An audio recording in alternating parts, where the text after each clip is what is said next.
I pozdrav YouTuber, i danas ću da vam pokažem kako da skinete i instalirate igricu GTA San Andreas. Kliknite na Get iz torrent i skinete igricu, skida se preko torrenta i zauzma oko 4 gige. I skinete crack pošto ne dođe, ovdje samo kliknete na ove tačkice ako ispod i skinete. Evo ja neću pošto već imam. I sada uđete tu, idete na setup, idete na run,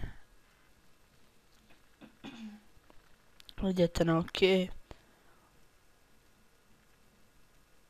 idete next, accept, next, yes, next, no, yes, next.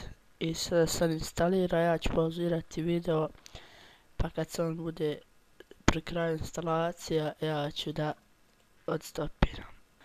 I evo sada kada se to instaliralo, samo kliknite na finish i onda treba da ga krekujete.